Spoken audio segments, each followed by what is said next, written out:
Olá, senhoras e senhores, bem-vindos a mais um programa OAB em Foco.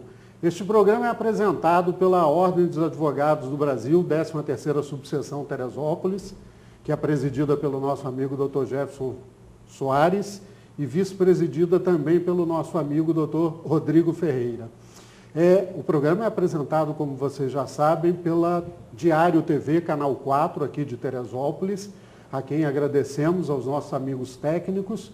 E hoje nós temos aqui dois ilustres convidados que vão discutir conosco um tema bastante candente, um tema recente e um tema que vem trazendo aí muitas dúvidas aos motoristas.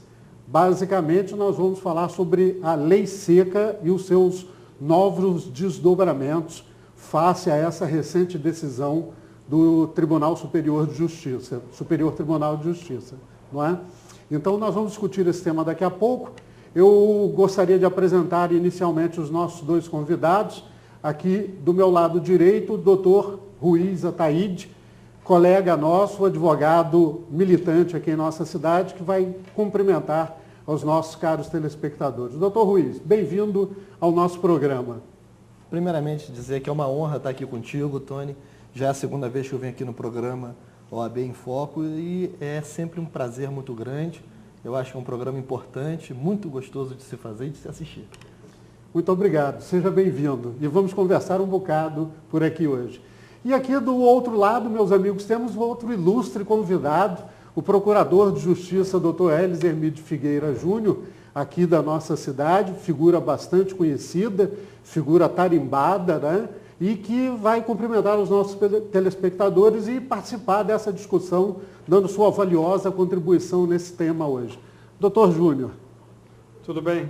É uma honra estar aqui mais uma vez, sendo também minha segunda vez nesse programa, e estou aqui para trazer alguma sugestão, algumas contribuições. Lei Seca. Especialista na Lei Seca é o meu amigo José Antônio Maihoff, que trabalha diretamente com isso. Nós estamos aqui até mais para aprender do que para falar sobre o assunto.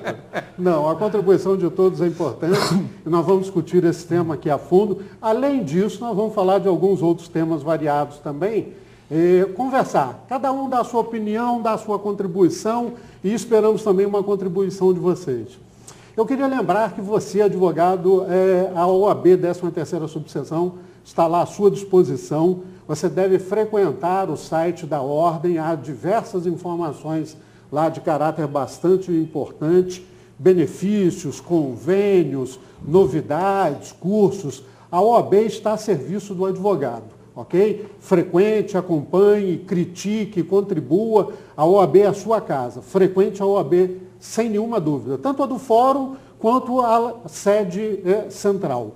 Bom, nós vamos iniciar o nosso bate-papo hoje aqui falando a respeito desta tão polêmica lei e que agora, em face dessa decisão do STJ, tumultuou e, sob certo aspecto, segundo algumas versões, tornou inócua a Lei Seca. Nós vamos ouvir a opinião dos especialistas, dessas pessoas gabaritadas que podem contribuir com esta discussão. E nós vamos colocar aí, em primeiro ponto, a pergunta.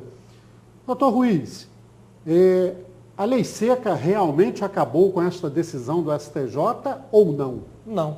Simplesmente não. Não. Vamos por partes para tentar entender o que está acontecendo. A Lei Seca, ela tem algumas falhas legislativas que acabaram gerando esse problema. Não se pode culpar o órgão público, o Poder Judiciário, por uma interpretação de uma legislação que possui algumas falhas.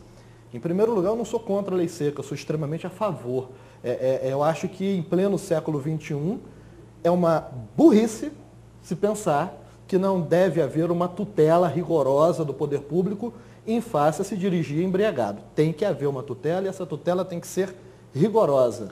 Até porque entendemos que todos somos a favor da vida. Somos a favor, a vida está acima de tudo, ponto final. Mas a Lei Seca, ela tem na sua redação talvez por ter sido elaborada de uma maneira um pouco acelerada para dar alguma resposta à sociedade, em um momento em que o Brasil estava acumulando índices altíssimos de acidentes causados por pessoas alcoolizadas, ela veio com um pouco fora da medida e com algumas lacunas. E lacuna é uma maravilha para o advogado. Quando se tem uma lacuna na lei, nós advogados fazemos a festa. A verdade é essa. E a lei seca, ela diz textualmente a necessidade da utilização do bafômetro ou do exame de sangue para ser feita a comprovação, a constatação do estado etílico do motorista. E o STJ simplesmente acertou nesse sentido, acertou no sentido que eu estou falando, de sendo técnico. Do ponto de vista jurídico, legal, quase que literal, né? Porque, de fato, quer queira, quer não, nós não podemos ultrapassar as nossas garantias constitucionais. A nossa Constituição veio depois de um Estado ditatorial brasileiro, ela veio para resguardar as nossas liberdades individuais. E ninguém pode ser obrigado a fazer prova contra si mesmo, e a lei não deixou margem para a interpretação no sentido de que o testemunho de que aquela pessoa está alcoolizado sirva. Ela, infelizmente, ela erroneamente não deixou margem para isso. Tinha que ter deixado. Só que também uma coisa que tem que ser observada é essa decisão do STJ, ela foi específica a um caso em concreto de um acidente ocorrido em Brasília. É verdade. Então, ela não podemos dar a ela um efeito erga omnes. Então, o juiz não está vinculado a essa decisão ainda. Se vier mais tarde pelo Supremo Tribunal Federal uma súmula vinculante dizendo agora é necessário que o bafômetro, o exame de sangue, seja realizado, se vier, aí sim você tem a vinculação. O que não me parece, numa primeira análise, ainda nessa semana, quando a gente está começando a debater esse assunto, não me parece ainda ser a interpretação correta da interpretação do STJ. E aí, com isso que eu falei agora, interpretação correta da interpretação do STJ, da interpretação da lei, a gente já começa a ver. Quando você está falando de interpretação da interpretação da interpretação, você está diante de uma lei que foi mal redigida. Ela tutela o que tem que tutelar, mas eu considero a lei mal redigida em diversos aspectos, especialmente no tocante a faltar nela uma dosimetria correta do que é embriagado, do qual é a condição que a pessoa está para poder ou não dirigir. A partir do momento que ela diz que não pode dirigir, eu também acho que ela tem algumas falhas no tocante qual é a medida correta contra a pessoa que faz isso. E agora, diante dessa situação de que precisa do bafômetro, precisa do exame de sangue para poder se constatar a embriaguez, cumulado com o fato que a pessoa não é obrigada a se submeter a esses exames, porque ela não é obrigada a fazer prova contra ela mesma, nós vamos ter sim uma lei esvaziada. A princípio vou dizer, não, nós não temos uma lei esvaziada, nós temos uma lei com sérios problemas legislativos que precisa que seja modificada. E só tem um órgão público na nação com capacidade para isso. Se chama Poder Legislativo, o nosso Congresso Nacional, e depois com a sanção presidencial. Muito bem. Doutor Elis, a respeito do que disse o doutor Ruiz, eu ouvi realmente muitos comentários a favor e contra, evidentemente. Na verdade, o doutor Ruiz falou exatamente a pergunta que eu vou lhe colocar. O Poder Judiciário não pode legislar, ele cumpre a lei. Foi exatamente isso que o doutor Ruiz acabou de dizer. Ou seja, existe um poder que legisla, que faz a lei, né? O Poder Judiciário faz com que a lei seja cumprida. O senhor está de acordo com essa decisão? Foi muito bem colocado pelo doutor Ruiz a questão. A lei, existe as falhas da lei. Então, o STJ, sinceramente, eu não vi a decisão, ouvi pela televisão, eu acho que ele fez cumprir a Constituição. É verdade. Que é uma garantia você não fazer prova. Mas existem outras maneiras de você melhorar a lei, como o doutor Ruiz bem colocou, e nos Estados Unidos, eu vejo muito na televisão, a polícia lá, as operações são todas filmadas, né? E poderiam criar um dispositivo legal que não é tão caro para implantação desse sistema, que as operações passem a ser filmadas também, para que não como a pessoa não é obrigada a submeter a um exame de sangue nem bafômetro, já que a Constituição lhe garante isso, a filmagem, o estado da pessoa ao sair de um veículo, né? Também existe outro aspecto que eu acho que da lei, acho excelente essa lei, foi uma coisa maravilhosa, principalmente para quem tem filho adolescente, nessa idade de 18 anos, foi a melhor coisa que aconteceu. Eu conheço amigos que têm filho que tem carro hoje, e ele falou, olha, não poderia acontecer coisa melhor, porque hoje você sabe que seu filho não vai sair para uma festa, vai beber e vai dirigir, porque na cidade do Rio de Janeiro aqui não é muito constante você ver uma blitz da lei seca, mas no Rio de Janeiro espalhado principalmente pela Zona Sul. É bem comum. É muito comum, né? Então a pessoa hoje não está correndo muito risco, né? Então a lei foi muito bem colocada para proteger não só a vida das pessoas que estão ali dirigindo bêbado, como principalmente de terceiros que não tem nada a ver com isso. Entendeu?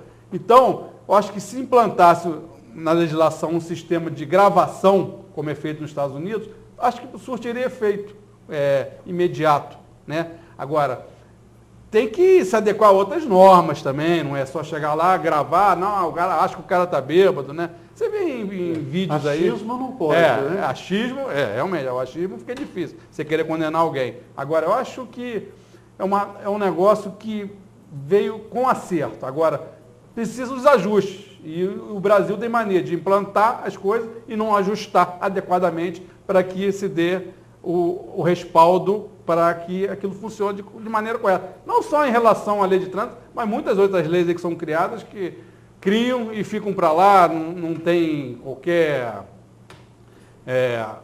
discernimento, as pessoas não...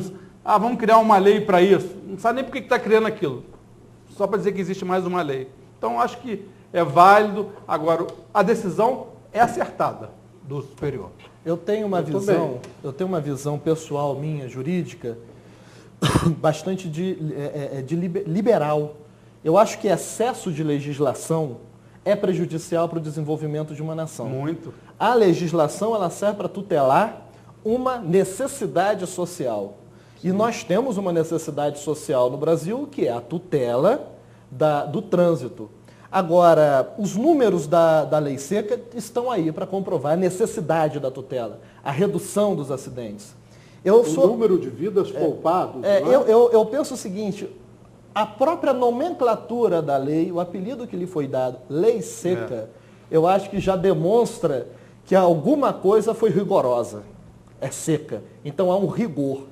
Rigor legislativo é extremamente diferente do que está acontecendo. Eu não acho correto, é a minha visão, a punição a uma pessoa que tomou uma lata de cerveja... Isso é a mesma que de uma garrafa de uísque. É a mesma de uma garrafa de uísque. E aí a gente filosofaria muito mais, até no próprio direito penal, que nós estaríamos trazendo para cá doutrinas e teorias que são importadas e que dão certo lá na Alemanha, imputação objetiva e até mesmo de Klaus Roxen, ou até mesmo o direito penal do inimigo de Gunther e Jacobs, quando a gente traz para cá uma forma de punição em que você cria uma conduta que objetivamente ela será punida e a partir daí um núcleo social que será o inimigo. Então, a lei seca, ela é válida? Mas não a partir do momento que ela é uma lei seca, mas sim uma lei de tutela da direção e poderia ser muito mais rigorosa, ser muito mais punitiva, mas se ela tivesse sido elaborada de uma maneira que ela própria não se esvaziasse futuramente com o que aconteceu com a decisão do STJ.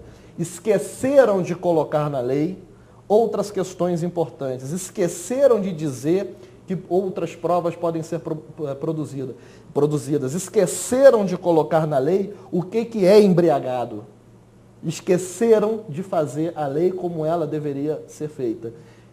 Existe uma expressão que é um pouco feia, é de tanto enfeitar o filho, o diabo lhe enfiou um rabo. Foi isso que eu acho que aconteceu com essa lei. Então, agora, a consequência a lei, o STJ, criou uma situação que o Legislativo vai ter que consertar. E quando o Legislativo consertar, aí sim, nós podemos ter novamente uma lei válida. Porque se vingar uma interpretação de que só o bafômetro, só o exame de sangue, e a pessoa puder não mais fazer, que foi essa briga que aconteceu entre os dois ministros que mais discutiram, um parênteses, Adilson Vieira Macabu e o Marcos Beliza, oriundos do TJ do Rio. Um disse, direito constitucional não é para ser tergiversado, não pode produzir prova contra si mesmo. E o Marcos Beliza respondeu, ninguém tem direito constitucional a cometer crime. Olha a briga, olha a situação que a lei gerou. Agora isso tem que ser consertado. Só, como eu disse, como eu encerrei minha última explanação, só com o Legislativo vindo e consertando essa lei. Já há iniciativas do Poder Legislativo a caminho com relação a este assunto. O tal da tolerância zero. É uma situação que nós vamos ver brevemente.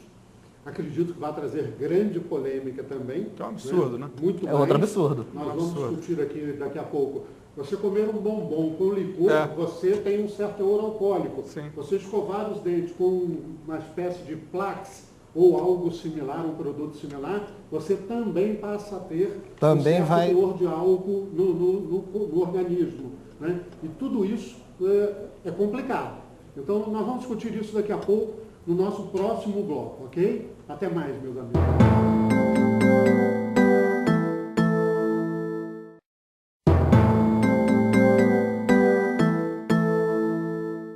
Olá, senhoras e senhores, estamos de volta com o nosso segundo bloco do nosso programa OAB em Foco.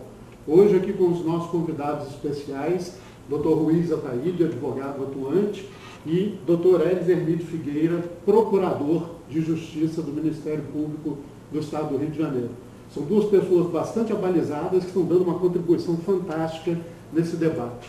Eu queria perguntar ao Dr. Elis, me parece que há uma polêmica com relação à lei seca, num sentido específico. Para que vocês tomem conhecimento, a lei seca, artigo 65 do Código de Trânsito Brasileiro, ele especifica que, em caso de você ser parado, fiscalizado e configurado que você está conduzindo um veículo sob efeito de álcool ou substância tóxica similar, o que acontece? Você tem uma série de penalidades do tipo, a multa financeira, pecuniária, é de R$ 957,20, é a maior multa do Código de Trânsito Brasileiro. Você vai ter o seu veículo apreendido, a sua carteira de habilitação apreendida, você vai ter uma suspensão do seu direito de dirigir pelo prazo máximo de 1 ano, é também a maior suspensão que existe no Código, e você vai ter que fazer um curso, junto ao órgão de trânsito para recuperar o seu direito de dirigir. Você vai ter que acautelar sua carteira de habilitação junto ao órgão de trânsito para que essa suspensão passe a contar, ou seja, penalidades gravíssimas, gravíssimas. A minha pergunta para o doutor Elis é a seguinte: doutor Elis, venho eu num carro, sou parado no balão, aquele famoso balão branco da lei seca. E o oficial lá, policial militar, o agente do Detran, a blitz é sempre conjunta, não é? E me diz, o senhor vai se submeter ao teste? E eu digo, não vou me submeter ao teste. Por alguma razão eu me recuso. Isso é um direito constitucional meu. Como disse o doutor Ruiz aqui agora há pouco, o direito de não constituir provas contra mim. Então, eu posso me recusar a esse teste legalmente. Pode. Só que, ao me recusar ao teste, eu vou ser multado em R$ 957, a carteira apreendida imediatamente, meu veículo será apreendido, etc. A colocação, então, é a seguinte: por que ao exercer um direito meu constitucional, eu estou sendo punido? Bem, quanto ao aspecto de... Se um senador da República se recusa, como foi o caso do senador Aécio Neves, se recusa a fazer um teste de bafômetro, qualquer pessoa tem esse direito. Diga de passagem, só para completar, ontem o senhor Mano Menezes, técnico da Seleção Brasileira de Futebol, foi abordado no Rio de Janeiro. Ele estava numa reunião na CBF, qualquer coisa assim, e não portava a carteira de habilitação e se recusou a fazer o teste do etilômetro. Etilômetro do popular bafômetro. Continue, doutor Elis. Então, se um senador da República é parado numa blitz e se recusa a fazer, E por que um cidadão comum também não tem esse direito? Né? Agora, eu não sabia desse aspecto que, ao se recusar, você tem retida a sua carteira. É retida a carteira? Eu acho... Não. Errado isso. Tá errado. Está errado isso. Tá errado. E isso está no Código de Trânsito Brasileiro. Sim, mas está errado. Inconstitucional. Exatamente. Mais uma polêmica. Exatamente. Inconstitucional. Se você não fez o teste, como é que você vai ter a sua carteira retida? Se Por você... quê? É direito... Qual o que é isso? Qual é a alegação? Qual a alegação? Que eu vou ter minha carteira de apreendida. Mas apreendem, né? Presunção de suposta embriaguez. É a presunção. Vamos sair presumindo uma porção de coisa para você ver para onde vai parar o nosso direito penal. E outra coisa, tá? Para mim, a natureza jurídica desse artigo é de direito penal. Sim. A natureza jurídica de direito penal. Não me venha com direito administrativo, porque caça a carteira, porque é direito penal. Não, e vai Está rever a carteira. restringindo de uma maneira. Direito penal não é só botar na cadeia, não. Não. O que tinha que fazer é aumentar as penas para isso. Comum, Criar penas corretas. é bastante comum, doutor Ruiz, você ser parado, recusar-se a fazer o teste. Eu não sabia que tomava carteira. O agente policial, normalmente um agente da Polícia Militar, Mandado de segurança, eu conseguia a carteira. Mandado de segurança, ele consegue. emite aquela fita amarela, faz a anotação na própria fita amarela dizendo recusou-se ao teste, você recebe uma cópia daquela fita, ao mesmo tempo você é autuado imediatamente, R$ 957,20, multa gravíssima, 7 pontos na carteira, suspensão do direito de dirigir pelo prazo de 1 ano. Pelo Mandado de simples segurança, fato de o ato é abusivo, abuso de autoridade. Esse é o questionamento que nós estamos aqui fazendo hoje e trazendo as ilustres figuras para darem sua contribuição. Por que eu digo que a lei é mal feita? Porque se vai por um caminho, mandado de segurança, o ato é abusivo, abuso de autoridade, você vira contra. Deve ter Se problemas vai por com outro juízes e caminho, embargadores em lei, né? Se vai por recusaram. outro caminho, você esbarra no direito constitucional de fazer prova contra si mesmo. Agora há pouco o doutor Hélio estava falando muito bem aqui. Por que não? A própria polícia não é filmado? Não pode ser filmado? Não pode ser gravado? Pode. Não existem outros mecanismos? Não é assim que acontece nos Estados Unidos? Por que a gente não importa a boa ideia? Tem que tutelar. Isso é um problema social que tem que ser tutelado. Mas é aquilo que eu falo, tutela direito, não inventa moda. Eu queria lembrar, o doutor Ed falou uma coisa muito importante aqui, essa ideia da filmagem, mas eu queria lembrar aos senhores telespectadores que todas as blitz da lei seca no estado do Rio de Janeiro, elas já são filmadas pelo Detran. O Detran é o responsável por essa filmagem. Como é que se pega a fita? Recente, a decisão é recente. Como é que se Mas pega a todas fita elas ou são DVD? filmadas. Tem algum procedimento específico? Não sei exatamente, mas elas já são filmadas. Começa a ter. Evidentemente, você poderá, via judicial, requisitar uma Quem cópia garante que aquilo ali não foi desse alterado? documento. Quem garante não foi alterado? A lei está com problemas. Já são filmadas. Não, A lei é doente. eu acho que as operações, não só da lei seca, mas qualquer operação policial deveria ser filmada. Qualquer operação policial. Porque existe sempre aquele problema. O bandido sacou a arma, o cara não sei, sempre tem essa confusão. É muito comum a gente ver na justiça, policial em troca de tiros, diz que o cara sacou uma metralhadora e depois aparece uma arma na mão do bandido morto lá e todo mundo fala, não estava com arma. Aqueles garotos no Complexo Alemão que foram mortos pelo exército, dizendo que eles estavam jogando bola e eles alegaram que o garoto saiu dando tiro contra os policiais que fazem lá o patrulhamento da UPP do Morro do Alemão e botaram uma arma na mão do garoto, deram 3 tiros lá para provar que ele estava com a arma na mão. Todas as operações deveriam ser filmadas. Todas as operações, para acabar com esse problema de ou não é. Tem que ser filmado, como é nos Estados Unidos. Filmado. Doutor Ruiz, a pergunta é a seguinte. Se o STJ diz que somente o exame de sangue e somente o uso do etilômetro, bafômetro no popular, comprovam a suposta embriaguez, e se você como cidadão tem o direito de se recusar a fazer o teste de sangue, porque ele é invasivo. Você tem um direito legal de se recusar a isso. Você tem um direito legal de se recusar a fazer o teste do etilômetro. Como é que você vai comprovar a embriaguez do indivíduo? Não vai. Não vai. É por isso que eu estou dizendo, a lei seca é inócua? Ela acabou? Não. Ela precisa ter ajuste. Não foi o STJ, é isso que as pessoas têm que ter. Não foi o STJ que veio e disse assim, a partir de hoje tem que ter o bafômetro, o etilômetro, não estava nem lembrando do nome etilômetro mais, Tem que ter o etilômetro ou o exame de sangue, a partir de hoje, porque ninguém pode ser obrigado a produzir prova contra... Não foi o STJ quem disse isso. Não. Não foi. Foi a lei. Foi o STJ que esclareceu o que ela já estava dizendo. Interpretou o que já estava lá. Então criou-se uma situação um pouco constrangedora, sim, para a lei, que foi, eu acho, essa... Qual é o... 165? 165, artigo 65 do CPB. A legislação sobre o assunto está mal feita. O limite mínimo, qual é o limite mínimo, sabe de qual? 0,20, né? 0,3 decigramas por litro de ar expedido. Uma lata de cerveja, né? Uma lata de cerveja é o equivalente. Ou 0,6 decigramas por litro de sangue. Tá. Sabe o que acontece?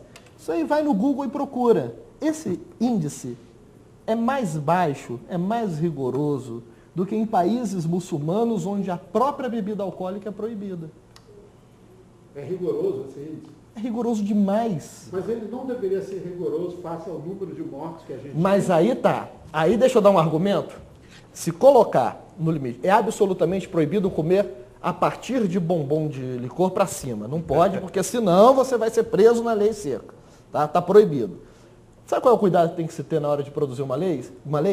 Se você colocar nas estradas velocidade máxima 20 km por hora, você também vai reduzir monstruosamente o número de acidentes. Mais do que isso. Muito mais, vai ser muito mais eficaz. Então, só que a doutrina penal alemã, ela é muito clara no sentido de que a legislação, ela tem que andar de mãos dadas com a evolução da humanidade. A gente não sabe se no futuro o carro vai estar voando. Como é que vai ser a legislação sobre isso? Vai inventar coisas rigorosas demais, que é para caírem num esquecimento ou num desuso, ou numa interpretação, ou ser submetido a uma interpretação desfavorável? Da lei. A sociedade caminha. A lei não pode engessar a sociedade. A lei sobre a questão de se dirigir alcoolizado, ela tem que ser muito rigorosa, mas tem que ser rigorosa nos pontos específicos onde é necessário o rigor. Porque senão nós vamos estar trazendo situações como, por exemplo, eu estou defendendo um cliente, não vou dizer nome nem nada, esse meu cliente, ele atropelou e matou uma pessoa.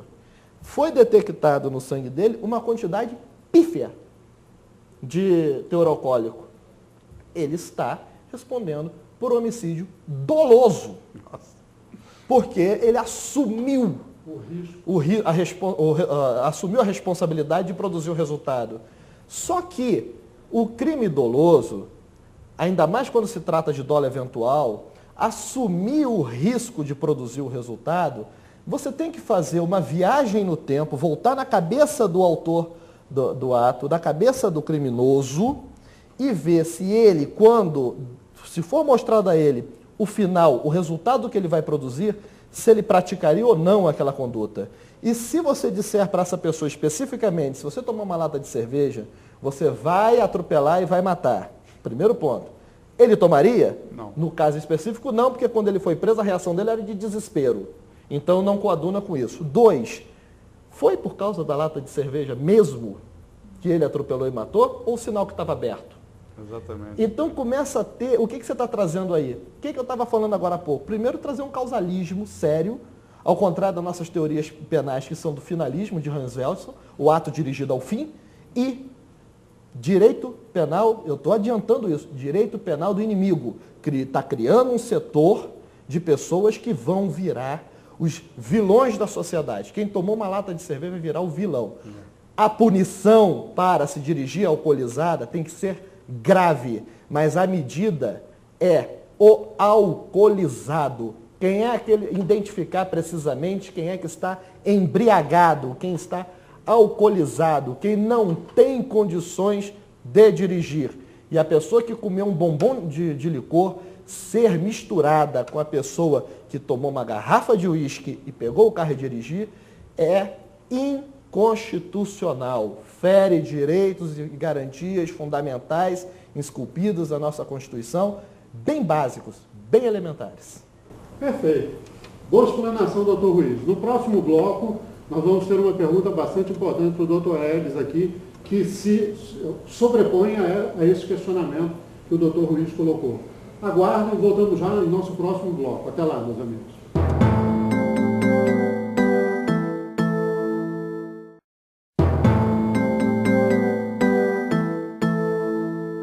Olá, senhoras e senhores, estamos de volta com o nosso terceiro bloco, discutindo aqui o tema Lei Seca e seus novos desdobramentos, com o nosso amigo Dr. Ruiz Ataíde, advogado, e o nosso amigo Dr. Edvermir de Figueira, procurador de Justiça do Estado do Rio de Janeiro.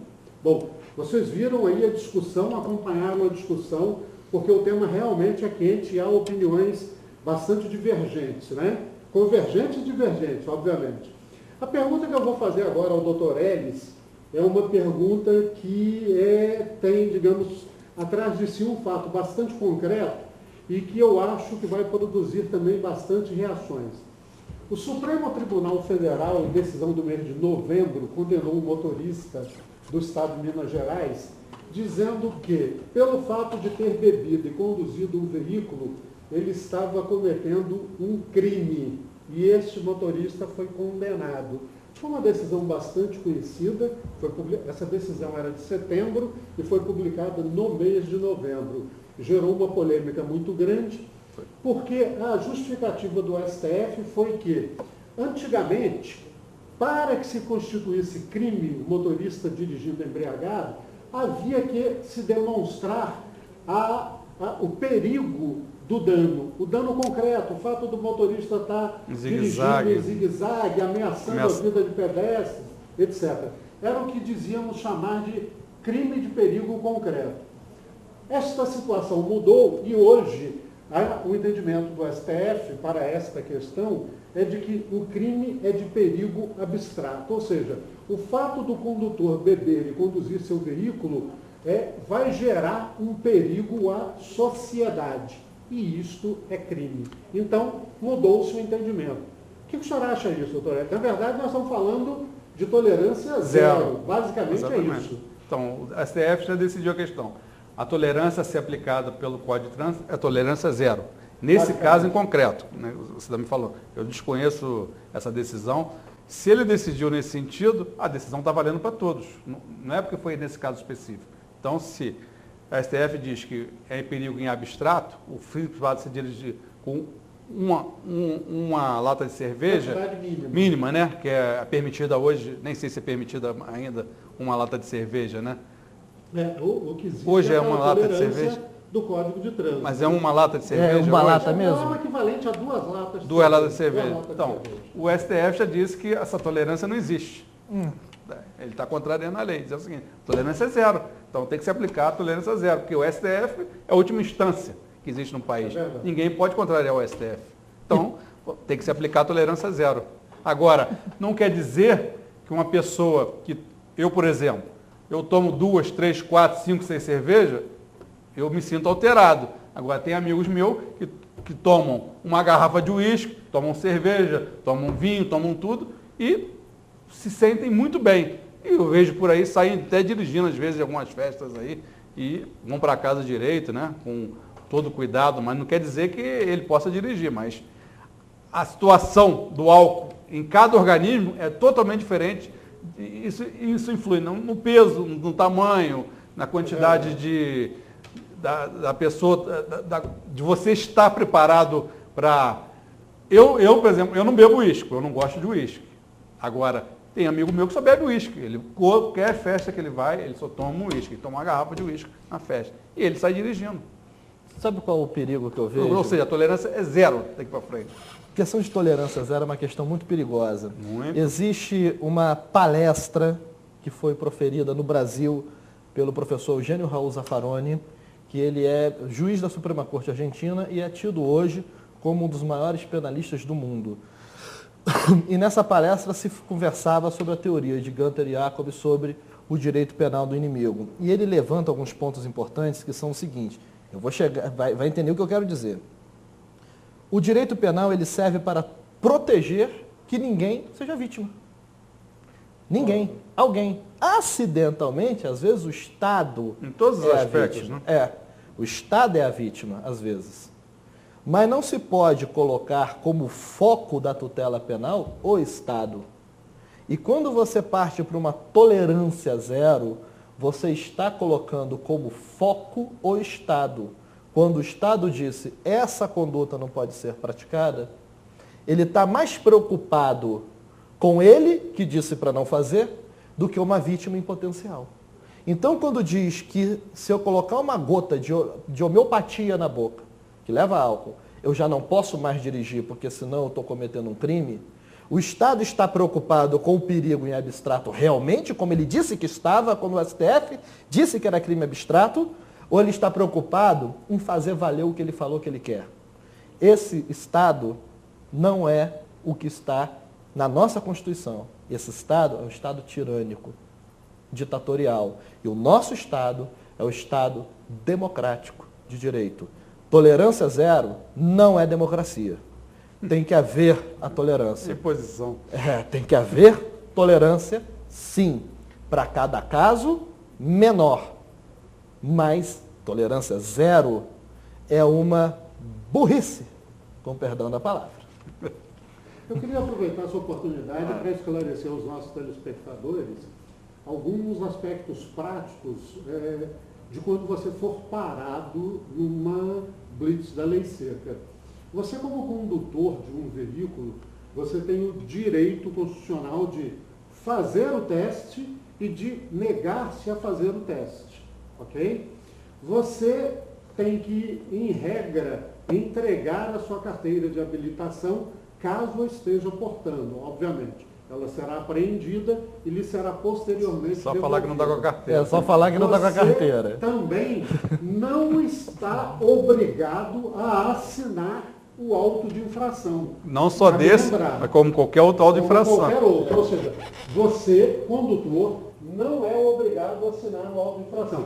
Eu quero deixar claro que nós não estamos induzindo as pessoas a não assinarem. Eu estou dizendo que é uma prerrogativa. esse é um direito, é uma prerrogativa sua. Não é verdade?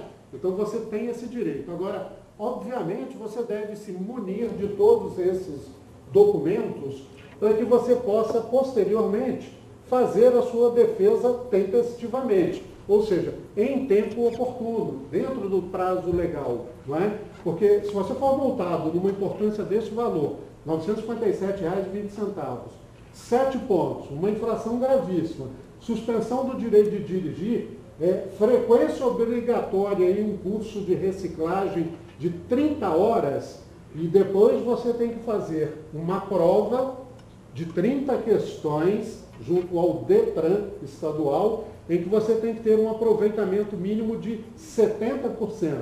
Ou seja, você tem que acertar 21 questões, depois disso você vai recuperar o seu direito de dirigir. Então, é muita penalidade para as pessoas comuns.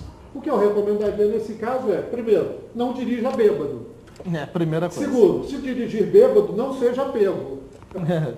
Terceiro, se você for pego, junte-se, muna-se de toda a documentação necessária para que você possa se defender, porque essas penalidades são aplicadas respeitado o direito ao contraditório, à ampla defesa. E a lei pode ser boa, uma lei que dá margem para você esconder a carteira e dizer que não está com ela para não ser apreendida. Não assinar termo nenhum, eu fico quietinho na minha. Não boto a boca no bafômetro e não faço exame de sangue. A lei permitiu, a lei é tão ruim que permitiu que eu consiga driblar e mais. Estou lá que não aguento, me aguento em pé e o testemunho do policial e uma filmagem sobre isso não serve mais. A lei é ruim. Tem que tutelar esse bem jurídico. Tem que proteger esse bem jurídico. Mas essa lei não serve. Ela é um colete à prova de balas feita de papel. É por isso que eu estou lhe dizendo, doutor Eves, por força dessa decisão e por força desta, vamos dizer assim, lei tão ruim, está havendo um movimento no Congresso Nacional para aprovação de um projeto em que a tolerância é zero. Mas isso está andando muito rápido, doutor Eves. José Antônio, a tolerância zero é só para a lei seca ou é para o Código de Trânsito? Porque o Código Penal. Não, Não. Só para lei seca. O Código de Trânsito, lá em algum artigo, você pode dizer melhor do que eu, é taxativo. É proibido transportar pessoas na carroceria dos carros. Sem dúvida nenhuma. Estamos num ano de eleição. Vamos ver candidato a prefeito, candidato a presidente, candidato a tudo, andar em carroceria de carro aberto, fazer discurso. Ou seja, o código deve ter algum dispositivo que diz, não, nas eleições pode o candidato a prefeito subir na carroceria e desfilar pela cidade. Isso não tem que ter tolerância zero? Na verdade, não pode. Mas não se pode transportar pessoas na carroceria igual a gado. E a tolerância não é zero? A tolerância não pode ser zero. Sim, mas a presidente Dilma em campanha, o presidente Lula, todos eram vistos na carroceria de caminhonetes, desfilando pelo Nordeste. E alguém falou zero, tolerância zero não existe para esse tipo de lei. Na verdade, esse é o nosso país, essas são as nossas leis. Então, ou seja, a tolerância zero é só para a lei. Outra coisa que eu tenho visto em blitz, eu nunca, por acaso, só fui parado uma vez na blitz da lei seca. Foi logo no início. E o cara perguntou se eu queria fazer o teste de bafômetro, eu falei que não, porque eu falei assim, pô, você tá achando que eu tô bêbado, pô? Ele falou, não, eu sei que você não tá bêbado. Eu falei, não, então, pô, eu tô com pressa e ele falou, não, pode ir embora. Outro aspecto que eu vejo em lei seca, o farol está queimado, o nego quer prender o carro. Pelo amor de Deus, gente. Pô, uma lâmpada queima, qualquer coisa que é proveniente de parte elétrica de carro, pode queimar ali ou aqui, e o cara, não, seu farol está queimado, vamos recolher o carro. Isso é uma brincadeira, né? O cara quer, o objetivo é arrecadar. Prender o carro porque está com isso, porque o carro está com aquilo. Gente, a vistoria do Detran é feita para isso. Se o carro está em mau estado, não deixe passar na vistoria. Agora, os carros vão para lá, o cara aluga o pneu na porta do Detran para passar na vistoria. O extintor é alugado, é tudo alugado na porta do Detran. E diz o quê? Só o Detran que não vê isso. É porque a gente acaba diante do estado demagógico de Exatamente. direito. Na verdade, a boa observação do doutor Ellis é importante. Para que a vistoria, então? Não vê freio, não vê amortecedor, não vê suspensão. Você sabia que a direção. Alemanha, não sei, os telespectadores, a Alemanha não tem limite de velocidade nas autobahns, Isso, as chamadas espetáculo autobahns. aquilo. É o país que menos tem acidente de trânsito. Não tem acidente. Os carros andam 200, 300, 400, a velocidade que ele quiser, na quarta pista. São 4 pistas as autobahns. Quarta, terceira, segunda e primeira. Na quarta pista, a velocidade que ele achar que tem que andar, 200, 300, 400 km. E vai que vai. Vai que vai, se você um dia for à Alemanha, você vai ver que nego passa 200, passa 300 e não existe acidente na Alemanha. E outro detalhe, não existe pedágio na Alemanha. Eu já estive na Alemanha, não existe pedágio na Alemanha. As estradas são igual essa mesa, um tapete. E as pessoas falam o quê? Por que não estão os acidentes? As pessoas falam, o cara está bêbado, o acidente ocorreu porque o cara estava correndo. As ruas são maravilhosas no Brasil, não, as estradas são feitas. Você vai numa estrada, você vai numa estrada que a curva é para a esquerda, o inclinamento é para lá. É ao contrário, ou seja, empurra o carro para fora. Gente, tem que causar acidente. Aí vai dizer, não, porque o cara estava com álcool no sangue. Diminuiu um pouquinho e vai todo mundo para o acostamento. Exatamente. Você vê todo dia no RJTV, na Niterói Manilha, todo mundo comendo pelo acostamento. E a polícia rodoviária finge que não, aquilo ali não. Bota lá um bloco de plástico para o cara poder empurrar para o lado e conseguir passar com o carro. Gente, isso é uma brincadeira. É a norma feita para ser burlada. Exatamente. Meus amigos, vocês já viram que a discussão está quente, né? E vai continuar daqui a pouco. Nós vamos finalizar esse terceiro bloco e voltamos daqui a pouco com essa discussão quente, caliente, para dizer a verdade. Nossos amigos Dr. Ruiz e Dr. Hélio estão aqui num debate bastante interessante. Voltamos já. Até lá.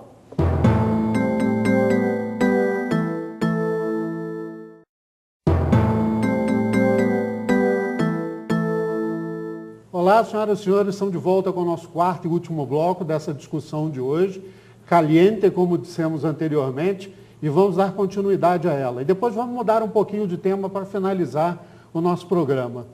Doutor Ruiz, o que é que deve mudar na lei seca? A forma como é feito o exame da pessoa que Nem todo mundo gosta de agulha, né? A forma de comprovação tem que ser possível de forma legal o testemunho, a penalidade estabelecida tem que ser proporcional, Exatamente. não só ao limite ao que a pessoa ingeriu de bebida alcoólica, cumulado com o estado que ela está dirigindo, cumulado com o resultado que ela causou.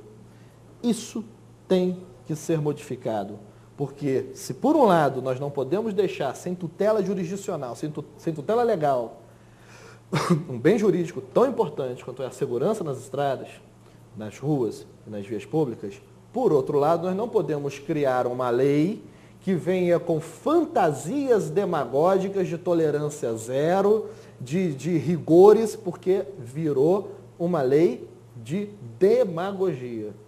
Infelizmente, isso está acontecendo.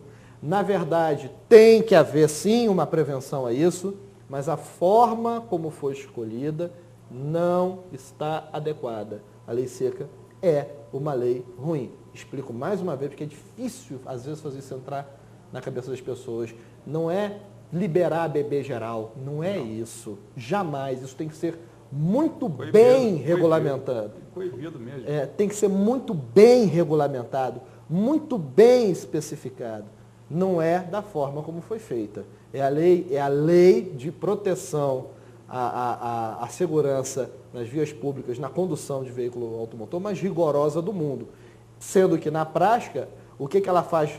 Imagina, se você tem no Código Penal um crime que é pena, homicídio, pena de 6 a 20 anos, e arremessar objeto pela janela, tem lá uma detençãozinha pequenininha lá na lei de contravenções penais. Nem sei quanto é, porque é bem michuruca mesmo. O que a lei seca está fazendo? Matar alguém, pena, reclusão de 6 a 20 anos. Arremessar papel pela janela, pena, reclusão de 6 a 20 anos. Está equiparando situações de risco e muito mais graves, bem jurídicos muito mais graves, com bens jurídicos menores, e está equiparando, está misturando tudo. Isso é ruim, fez com que o STJ julgasse corretamente, técnico corretamente, e desfavoreceu sim a lei. Doutor Herles, face a estas mudanças previstas para curto prazo, o senhor acha que o Congresso Nacional, o Poder Legislativo, deveria ouvir a sociedade brasileira, abrindo, por exemplo, audiências públicas antes de mudar essa lei? Sim, até porque eu acredito que, por estarmos num ano de eleição, não vai ter mudanças rápidas nenhuma esse ano. Porque o Congresso daqui a pouco bem lembrado, eleições esse ano. Para a eleição, depois de julho, as pessoas já se deslocam para seus estados, para suas bases eleitorais, ou seja, a legislação não vai sair esse ano com certeza. E o que ele falou, o aspecto é muito correto.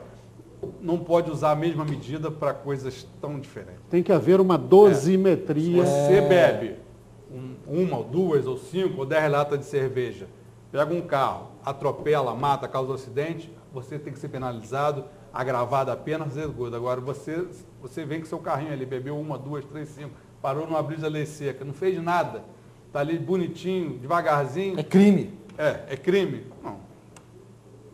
Não pode... Mas essa hoje é a decisão do STF, órgão máximo da instância jurisdicional brasileira. STF que não legisla, né? Que interpreta a Constituição e a lei. O que ele vai fazer? É a interpretação. O STF não está dizendo o que quer que seja. Exatamente. Ele está dizendo que assim Não, e a mudança ocorreu agora, porque sempre foi o perigo em concreto. Agora isso foi em novembro, né? O STF disse isso em novembro, né? Novembro. O que o STJ acabou dizendo semana passada? Que tem que ter o exame. O que a pessoa vai fazer? Vai chegar e falar, eu não sou Qual é a norma que está valendo? Qual é a norma que está valendo? Qual que está valendo? Estão valendo as duas. Estão valendo as duas. Estão valendo as duas. É um crime horroroso, você vai prisão perpétua, pena de morte. Desde que sopre. Eu vou soprar? Não vou. Não vai soprar. Ninguém é um vai direito soprar. seu? Não, ninguém vai soprar. Ninguém vai soprar. Agora, voltando a outra questão que eu coloquei anteriormente, nós precisamos realmente resolver essa questão de que, ao exercer um direito constitucional, eu sou penalizado. Quer dizer, vai soprar, senhor? Não, não vou soprar. Exerci o meu direito de não me auto-incriminar. Por conta disso, eu levo R$ 957 de multa, 7 pontos, infração gravíssima, suspensão de direito de dirigir, apreensão da minha CNH, apreensão do meu veículo e fazer o curso de reciclagem de 30 horas. Mandado de segurança. exatamente. É complicado, né? Nós tivemos agora um acidente que andou em evidência. O filho do Eike Batista. Eike Batista. Né? O garoto de 20 anos, ou seja, 51 pontos na carteira. Né? Segundo informações aí pelo jornal, não sei se é verdade, pelo ter acesso Jornal Globo. Jornal Globo, qualquer jornal, 51 pontos na carteira. Né? Por que não foi notificado? O Detran esqueceu de notificar, não tem acesso à base de dados, né? É porque é família desconhecida. Não, o assunto está em evidência porque é filho do bilionário, o homem mais rico do Brasil, um dos bilionários aí do mundo, né? Está em evidência. Agora, por que ele não foi notificado? Tantas pessoas aí são notificadas por muito menos coisa. Você vai numa blitzinha ali, perde a sua carteira. Na mesma Ele hora. não. E você que trabalha com isso, você sabe. É uma burocracia. A lei fala em quê? Devolução da carteira em quantos dias? 5 dias. Alguém consegue tirar a carteira por 5 dias? Não conheço ninguém que tirou a carteira por 5 dias. Ou seja, as leis são criadas para criar dificuldade. Se a lei fala... Vai ver o filho do Eike que é cliente da Help Multas, né? Não, infelizmente não. Não é. Não. Gostaria que fosse, mas não é. Não é. Agora, eu quero aproveitar a sua colocação para realmente... Aqui vai uma crítica ao Departamento de Trânsito do Estado do Rio de Janeiro. O doutor Elis colocou muito bem, e a verdade é que as coisas não funcionam. O nosso Código de Trânsito Brasileiro, Lei 9.503/97, ele não está sendo levado a sério, especialmente pelo Departamento de Trânsito. Por quê? No caso mencionado pelo senhor, o filho do Eike Batista, que tinha 51 pontos... Não tem nada contra o garoto, eu acho que... Não, é só um exemplo. Só um exemplo. Nada. Para qualquer pessoa que tenha 30 pontos, 20 pontos, 51, não importa. O Detran deveria, e a lei manda, que ao atingir 20 pontos no prazo de 1 ano, a sua carteira será suspensa.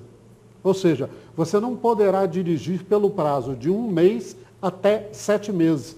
É o prazo definido em lei. Então, a suspensão ela pode ser de 30 dias até 7 meses.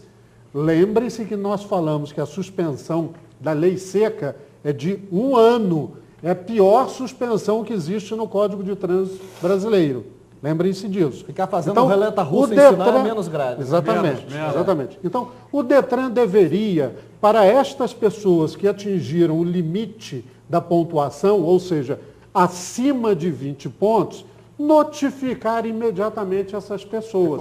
E cabe lembrar ainda, doutor Elis, muito bem colocado, que algumas infrações, por si só, por exemplo, dirigir fazendo S, ameaçando pedestres, ultrapassar a velocidade em mais de 50%, excesso de velocidade em mais de 50% da velocidade regulamentada para a via, uma única infração dessa já gera a suspensão do seu direito de dirigir. Então, o Detran deveria, para quê?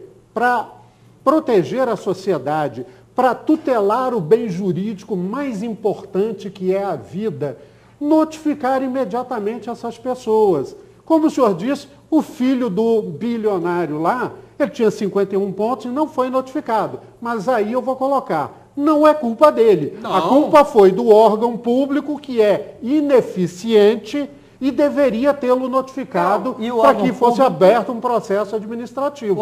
E isso não aconteceu. Que prevaricou. É verdade. Exatamente. Que prevaricou. Tanto que a família do atropelado disse que iria processar o atropelador e processar o Estado. O Estado quem? Departamento de Trânsito do Estado do Rio de Janeiro. Sim, você, Detran, que não notificou aquele condutor de que já havia ultrapassado em mais de uma vez, o limite de pontos previsto no Código de Trânsito brasileiro. Outro aspecto que tem que ser colocado, que ele tem 20 anos. Então, ele só pode ter carteira por menos de 2 anos. Tem que ver quais foram as infrações enquanto ele teve a permissão de dirigir. Né? Porque a permissão basta de avançar um sinal e você perdeu a permissão de dirigir. Que é um absurdo isso. Permissão, você não pode ter mais do que 5 pontos. Nem levar uma multa gravíssima. Nem levar uma multa gravíssima. Senão você perde a permissão, volta a estaca zero, tira a carteira de novo. Que é um absurdo, porque basta o guarda não gostar de você, anota a sua placa e diz, avançou o sinal, já e você está liquidado. Perdeu a permissão. Outra coisa, os critérios estabelecidos de velocidade. Você vê indo para o Rio de Janeiro, é para onde lugar que eu mais vou de carro, 80, 100, 120, 60, 40. Qual é o critério que se coloca numa via para você botar 40 quilômetros numa estrada? Qual é o critério que se coloca? Quem fez esse estudo? Ninguém. Ou seja, é meramente arrecadatório, porque você vai ler... Sem dúvida. Eu li nessa semana num jornal de de Santa Cruz a Paraty, 40 pardais. Ou seja... Na Rio Santos. Na Rio Santos. Entraram até com uma medida, os hotéis lá, e conseguiram uma liminar, parece, mandando desligar os pardais. Gente, 40 quilômetros na Rio Santos. É demais. Eu fiz uma viagem com meu sócio uma vez, por causa de um processo para Ribeirão Preto, a gente foi de carro. Levou quantas multas? Não, a gente não levou multa por causa do GPS, porque o GPS acusa a presença de radar. Quando chegou naquelas vias de São Paulo, é um atrás do outro. É um atrás do outro. E mais, ao passo que a placa estava apontando uns 110 km por hora, bem bonito ali, o GPS, 100, 90. E quem acredita? Tem que acreditar em quem? Eu vou olhar para a placa, vou passar a 110 ali, ele é 90. Ele acusou o radar, identificou que é 90 e me avisou, então a gente freava. Porque realmente estava numa situação perigosa, sem contar a quantidade de pedágio que a gente enfrentou nessa via. Você estava num pedágio, você olhava lá para o final daquela reta, estava outro pedágio lá no final. Meramente arrecadatório. Como disse o doutor sempre. Eu soube de um cidadão que foi para a região dos lagos, estava lá a placa, radar desligado. Está lá a faixa, radar desligado. Tomou a multa. Tomou a multa. A multa chegou na casa dele. Como é que é? Velocidade aferida, 0. E tomou a multa. Tomou a multa. Ou seja, a pessoa tem que recorrer para provar que o radar estava desligado e a velocidade aferida foi 0. Entendeu? Então, acho que, gente, é uma brincadeira. Isso, o que o código a gente acha graça, já começa a rir isso mesmo. Não existe. Isso já começa a rir, é deboche. Você vê aqui, instalação vaga para pessoas com deficiência física. Você sempre vê um automóvel parado ali que não é de deficiente físico. Isso sim devia ter o cara caçado uma permissão de dirigir. Isso sim. Isso é um desrespeito à dignidade. Nos Estados Unidos, você parar numa vaga destinada a um deficiente físico, você vai até preso. Preso. Eu já vi uma... Vai preso. Acho que o Tony viu, circulou pelo Facebook uma fotografia que bateram de uma placa dessas de estacionamento para deficiente físico, e estavam os dizeres assim... destinado a deficiente físico, eventualmente usado por deficiente mental. Bem colocado. Essas coisas, sim, que eu acho que o código deveria ser rigoroso. Parar numa vaga de deficiente físico. É fato grave.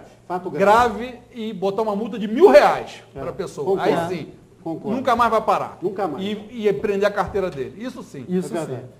Meus amigos, nós vamos mudar um pouquinho o nosso tema. Vocês já viram que o tema está quente. E nós vamos ter a oportunidade de voltar aqui para uma outra discussão, ou seja, dar continuidade a essa discussão, porque isso ainda tem muita água para passar debaixo dessa ponte, ok?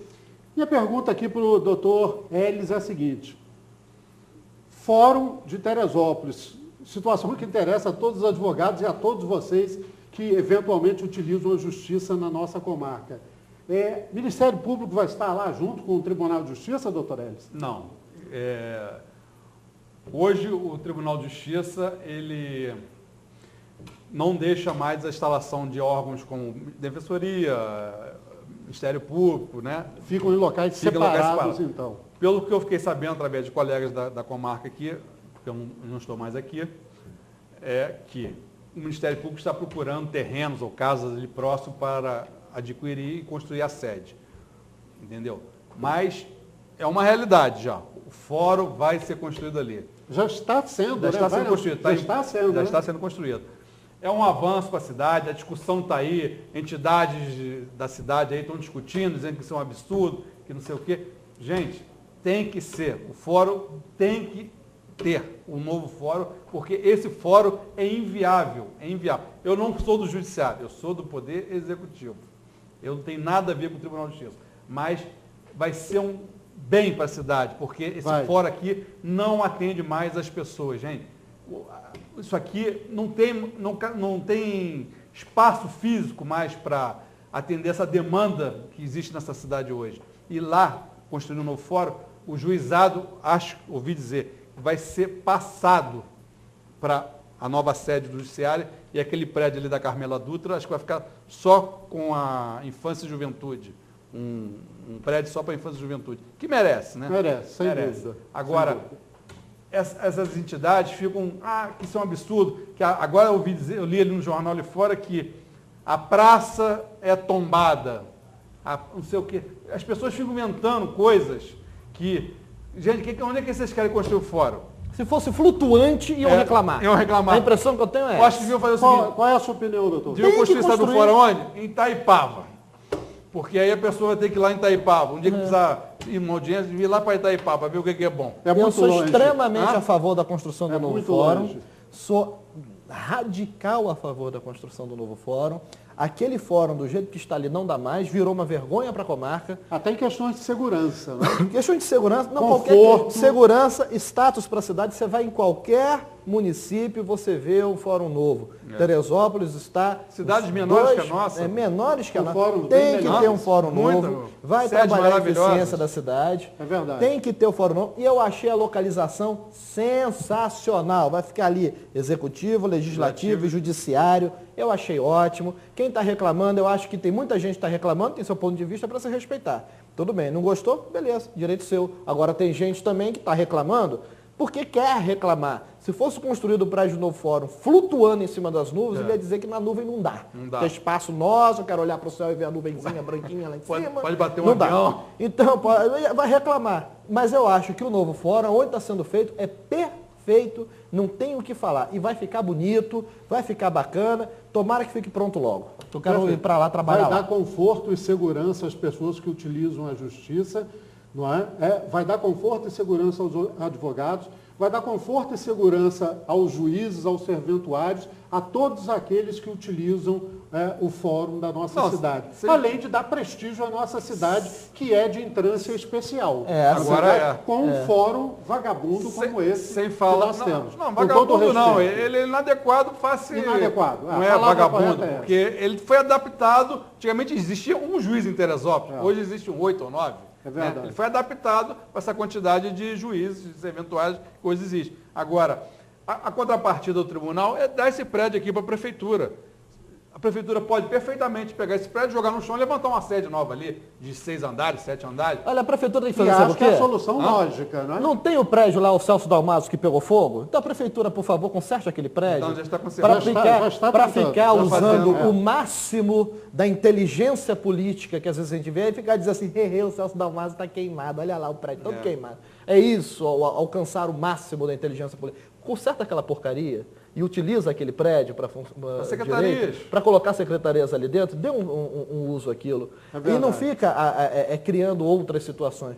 O prédio novo do fórum é ótimo que sai ali, para mim é o melhor lugar, vai ficar ótimo, vai ficar sensacional e é melhor para a cidade e é melhor para todo mundo. Fato. Bom, quero parabenizar o Tribunal de Justiça do Estado do Rio de Janeiro pela construção do novo fórum, que vai dar prestígio e dignidade à nossa cidade e àqueles que utilizam.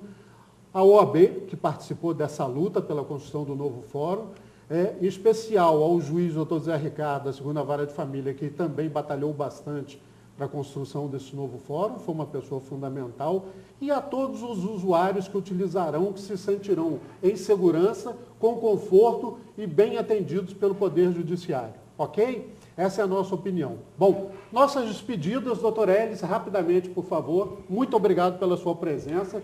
Esperamos tê-lo aqui numa próxima oportunidade para dar continuidade à discussão desse tema e outros também. Muito obrigado, realmente. Obrigado a você, José Antônio, e até uma próxima oportunidade. Obrigado, doutor. Doutor Ruiz. Muito obrigado pelo convite, fico muito honrado de estar aqui. Foi um prazer discutir esses assuntos aqui com duas pessoas que eu tenho muito carinho, muito respeito, que são o doutor Elis e meu querido amigo Tony. Muito obrigado pela sua presença, pela sua contribuição valiosa de ambos. E nós vamos dar aqui o encerramento ao nosso programa OAB em Foco.